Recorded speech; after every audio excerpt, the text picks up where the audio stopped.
SG Consultancy Services. Study MBBS in Russia, Philippines, Uzbekistan.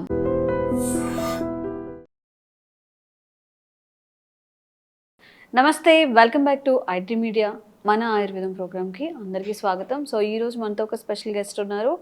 Expert in Ayurveda, acupuncture in natural sciences, ఎవరో కాదు, doctor Dilip గారు ఉన్నారు. So ఈరోజు sugar పేషెంట్స్లో sugar అనేది direct nerve సిస్టమ్ని డ్యామేజ్ చేస్తుంది. అంటే నరాల బలహీనత కానీ, నరాల పటుత్వం తగ్గడం కానీ, ఈ రిలేటెడ్ ఇష్యూస్ ఎక్కువగా వస్తూ ఉంటాయని చెప్తుంటారు. ఎవరిలో ఎక్కువగా వస్తాయి? షుగర్ వచ్చిన ప్రతి వాళ్ళకి వస్తాయా? తెలుసుకునే ప్రయత్నం చేద్దాము. నమస్తే సార్. నమస్తే. ఎలా ఉన్నారు సార్? గుడ్. సో అందరినీ భయపెడుతున్నారు అని చెప్పచ్చు, లేదా భయపడుతున్నాము అని చెప్పచ్చు. షుగర్ వచ్చిన వాళ్ళలో నర్వ్ సిస్టమ్ డ్యామేజ్ అయిపోతుంది.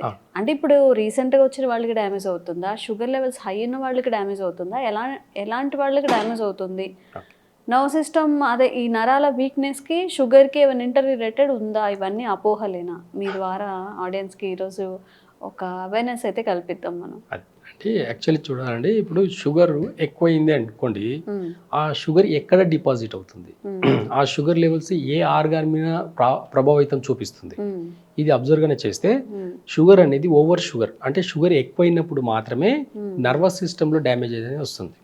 ఈ షుగర్ అనేది ఏం చేస్తుందంటే లివర్ని దెబ్బతీస్తుంది, డైజెషన్ని దెబ్బతీస్తుంది, జీర్ణశక్తిని ఎప్పుడైతే మందగిస్తుందో లివర్ యొక్క ఫంక్షన్ ఏంటి అంటే మజిల్స్, నర్వస్ సిస్టమ్, టెండన్స్, ఈ మూడింటిని ఆపరేట్ చేస్తుంటుంది అనమాట. లివర్ అనేది డిటాక్స్ చేస్తుంటుంది, డైజెషన్ సిస్టమ్ని ఇంప్రూవ్ చేస్తుంటుంది. ఇవన్నీ దెబ్బతినేసరికి షుగర్ వల్ల, ఈ లివర్ దెబ్బతినడం వల్ల ఈ మజిల్ సిస్టమ్, నర్వస్ సిస్టమ్ కూడా అన్నీ కూడా దెబ్బతినడం వల్ల అరికాలకు తిమ్మిర్లు రావడం, లేదంటే నర్వస్ సిస్టంలో కాల్ చేయి ఒకటి లాగడం, హెడేక్ రావడం, బ్రెయిన్కి ఎక్కువ అంటే ఇక్కడ నుంచి ఇక్కడికి ఇలాంటివి రాగడం. చాలామందికి షుగర్ పేషెంట్లకు పక్షవాతం వచ్చే అవకాశాలు ఎక్కువ ఉంటాయి అంటారు. రీజన్ ఏంటి అని అంటే వాళ్ళకు ఇండైజెషన్ అయిపోయేసరికి లివర్ అనేది ప్రాపర్గా డైజెషన్ చేయకపోగా లంగ్స్ కూడా దెబ్బతింటాయి. లంగ్స్ దెబ్బతినేసరికి బాడీకి నర్వస్ సిస్టంలో అంతా కూడా అప్ అండ్ డౌన్లో బ్రెయిన్కి కావాల్సిన ఆక్సిజన్ సరిగా అందకపోయేసరికి బ్రెయిన్ స్ట్రోక్స్ వస్తాయి. చాలా మందికి షుగర్ వల్లనే బ్రెయిన్ స్ట్రోక్స్ రావడము, హార్ట్ స్ట్రోక్స్ రావడం జరుగుతుంది. రీజన్ ఏంటి అంటే ఇక్కడ లివర్ దెబ్బతినడం వల్ల, హై షుగర్ అనేది లివర్కి దెబ్బతినడం వల్ల నర్వస్ సిస్టంలో డ్యామేజెస్ వస్తున్నాయి. ఆ నర్వస్ సిస్టంలో కొలెస్ట్రాల్ ఏర్పడడం వల్ల బ్లాకేజెస్ వస్తున్నాయి అనమాట. ఎప్పుడైతే ఈ డైజెషన్ సిస్టమ్ బాగుంటుందో, లివర్ ఫంక్షన్ ఎప్పుడైతే బాగుంటుందో అరికాల తిమ్మిర్లు కానివ్వండి, బాడీలో నర్వస్ సిస్టంలో పెయిన్స్ కానివ్వండి, ఇవన్నీ ఏమి కూడా ఉండవు. ఆయుర్వేద ఏం చెప్తుంది అని అంటే షుగర్ అనేది డిసీజ్ కాదు. మళ్ళీ చెప్తున్నానంటే షుగర్ అనేది అసలు డిసీజే కాదు. ఒకవేళ డిసీజ్ అయితే ట్రీట్మెంట్ రావాలండి. ఇప్పటి వరకు మార్కెట్లో ఇప్పటి వరకు ట్రీట్మెంట్ రాదు కూడా. ఇన్ ఫ్యూచర్లో కూడా ట్రీట్మెంట్ అనేది రాదు. రీజన్ ఏంటి అంటే ఇది ఒక అజీర్తి యొక్క సమస్య తప్ప షుగర్ అనేది ఒక డిసీజ్ కాదు. అంటే ఎలా సార్ అజీర్తి అనే సమస్య అంటే? చూడండి, ఇప్పుడు మనం ఇంతకుముందు మనము మంచి హెల్తీ ఫుడ్ తినేది. ఇంకోటి ఒక 30 years బ్యాక్ తీసుకోండి, ఈ 30 years సిస్టంలోనే చాలా మారింది. 30 ఏళ్ళ నుంచి ఈ కాలం అనేది చాలా ఫాస్ట్గా వెళ్ళిపోయింది. ఇక్కడ సమయానికి ఎవరు కూడా ఫుడ్ తినకపోవడం కాకుండా గబాగబా తినడం నేర్చుకున్నారు. చాలా ఫాస్ట్గా తింటున్నారు. నమలకపోవడం ఫస్ట్ ప్రాబ్లం. ఏదైనా ఒక ఫుడ్ తింటున్నామంటే ఇంతకుముందు చాలా ఓపికతో, చాలా నిదానంగా టేస్ట్ని ఎంజాయ్ చేస్తూ నములుకుంటూ తినేది. అలాంటి సిస్టమ్ అనేది ఇప్పుడు ఎందుకు పాడైంది అని అంటే అందరూ పరిగెత్తి సంపాదించడం మొదలు పెట్టుకుంటున్నారు. ఏ జాబ్లో కూడా వాళ్ళకు టైం లేదు. జాబ్ ఇంపార్టెంట్ అయిపోయింది.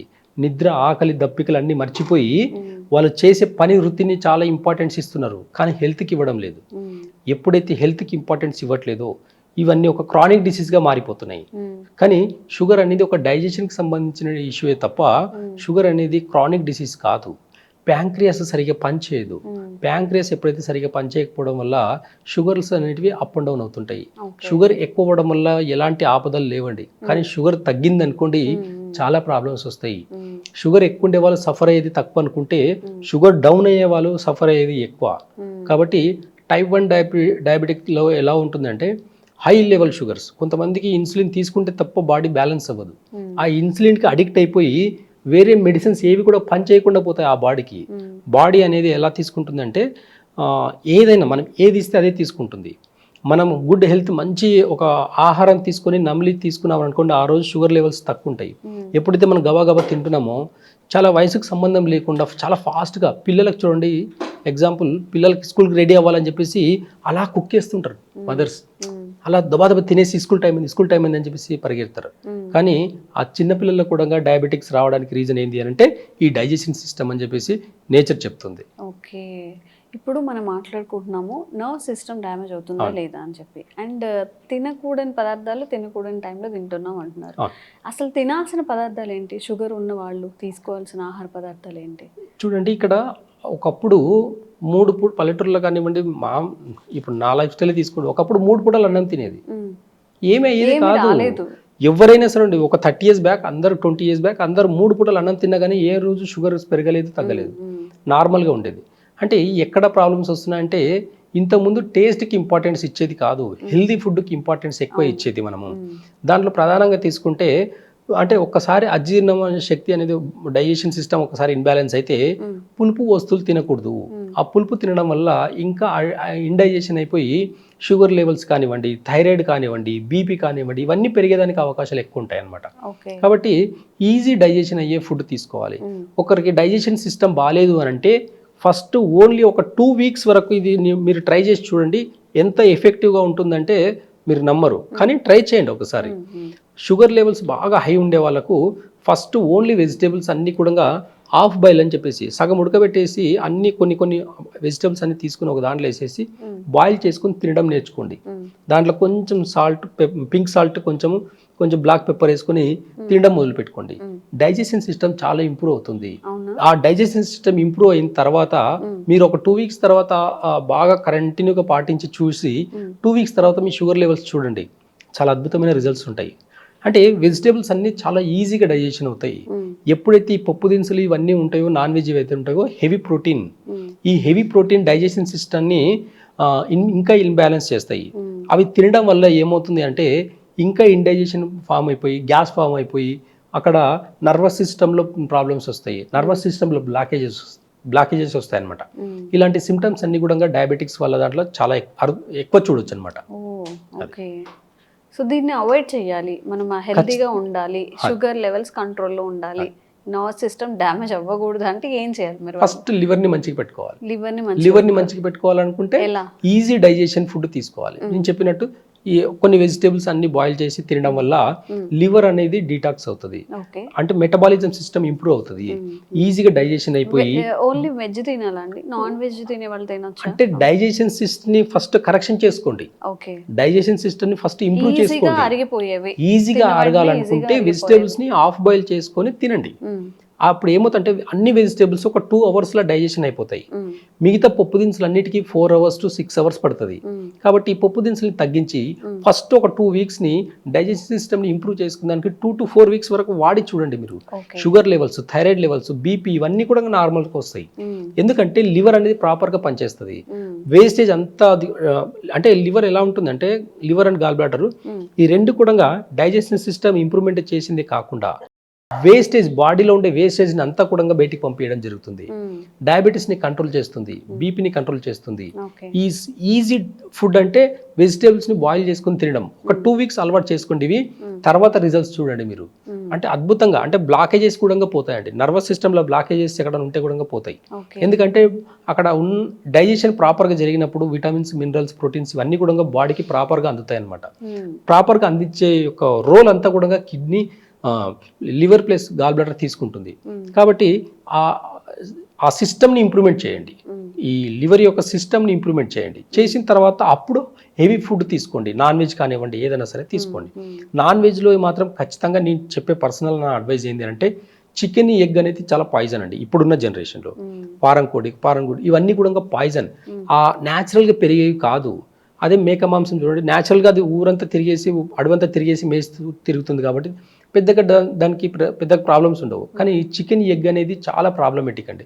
దీనివల్ల chronic diseases, brain strokes, heart strokes రావడానికి, కొలెస్ట్రాల్ పెరిగేదానికి, ఈ చిన్నపిల్లలకు చాలా గారాబం చేసి ఎగ్స్ పెడుతుంటారు, అది చాలా పాయిజన్ అండి. అది అసలు చిన్నపిల్లల్లో ఎగ్స్ న్యాచురల్ ఎగ్స్ మార్కెట్లో దొరకవు. మీరు ఎంత ఆర్గానిక్ ఎగ్స్ అని చెప్పేసి అంటే కూడా అవి నిజం కాదు. రీజన్ ఏంటి అంటే న్యాచురల్ ఏదైతే నాటుకోళ్ళు ఎప్పుడైతే ఆ గుడ్డు పెడతాయో ఆ గుడ్లని పొదుగుకు వాడతారే తప్ప తినేదానికి వాడరు. చాలా చిన్న సైజు ఉంటుందండి. నార్మల్ కోడి గుడ్డు చాలా చిన్న సైజు ఉంటుంది. మన మార్కెట్లో నార్మల్గా ఆర్గానిక్ ఎగ్స్ అని చెప్పేసి కూడా పెద్ద పెద్ద గుడ్స్ అమ్ముతున్నారు. అదంతా ఫేక్ అండి, నమ్మకండి, అవన్నీ కరెక్ట్ కాదు ఆ సిస్టమ్. కాబట్టి చిన్న పిల్లల్లో ఎగ్స్ కాల్షియం కోసం అని చెప్పేసి పాలు ఇవ్వడం, కాల్షియం కోసం అని చెప్పేసి ఎగ్స్ పెట్టడము, ఇవి చాలా తప్పులు చేస్తారు. కానీ ఆ ఎగ్స్ ఎంతవరకు హెల్దీ అనేది ఒకసారి మీరు అనలైజ్ చేస్తే ఆ ఎగ్ ఎంతవరకు పిల్లల దాంట్లో ఎంత ఎఫెక్ట్ పడుతుందని చూస్తే మాత్రం ఇంకోసారి పెట్టరండి అసలు. ఓకే, సో సార్ చెప్పినట్టుగా అందరిలో కాదు, హై షుగర్స్ ఉన్నప్పుడు మనం తినకూడనివి తిన్నప్పుడు మన బాడీకి డ్యామేజ్ జరుగుతుంది. అండ్ ఎవరైనా డైజెషన్ ఇష్యూస్ ఫేస్ చేస్తున్నా కూడా బాయిల్ చేసుకొని తినడం, కొంత పొట్టకి రెస్ట్ ఇవ్వడం, మన లివర్కి రెస్ట్ ఇవ్వడం, ఇలాంటివి చేస్తుంటే మనం కూడా 24 గంటలు పని చేయాలి అంటే వెక్స్ అయిపోతాం కదా. 12 అవర్స్ పని చేస్తేనే మనకు చాలా చిరాకు వస్తుంది. మరి మన బాడీలో ఉన్న ఆర్గన్స్ అంత టైం వర్క్ చేయాలంటే మేబీ దీనివల్లే ఇట్లా షుగర్లు, బీపీలు ఇవన్నీ వస్తున్నాయని చెప్తున్నారు. కాబట్టి జాగ్రత్తగా తినేది జాగ్రత్తగా ఉండండి. అండ్ స్లీపింగ్ హ్యాబిట్స్ కూడా మేబీ మార్చుకోవాల్సి ఉంటుంది. కాబట్టి ఇవన్నీ పాటించండి. అండ్ మీకు ఇంకా అవేర్నెస్ కల్పించే వీడియోస్ చేస్తూనే ఉంటాము. Thank you so much. Thank you. Sir, one life lesson what medicine has taught you. Whatever you can do without expecting. But I really believe మన పాజిటివ్ యాటిట్యూడ్ ఉంటేనే మనం ఏదైనా సాధించగలం. గట్ని మనం కరెక్ట్గా డీల్ చేసినట్లయితే అది మనకి పాజిటివ్ హార్మోన్స్ని రిలీజ్ చేస్తుంది. షుగర్ వచ్చిన వాళ్ళ పరిస్థితి ఏంటి? పొట్ట దగ్గర పెరిగితే దాన్ని ఆండ్రాయిడ్ అంటారు, ఆండ్రాయిడ్ ఫోన్ కదా. అసలు థాట్స్ ఎందుకు వస్తాయి? బ్రెయిన్ డెడ్ అంటే దానికి ప్రపంచం అంతా కూడా కొన్ని నిర్దిష్టమైనటువంటి లక్షణాలు ఉంటాయి. మానసికంగా ధైర్యంగా ఉంటే క్యాన్సర్ జయించవచ్చు. You are a doctor for a cause sir, అంతే. వాళ్ళకి వచ్చిన ఆదాయం కాకుండా ఫ్రీ సర్వీస్ ఎంతమందికో చేస్తుంది.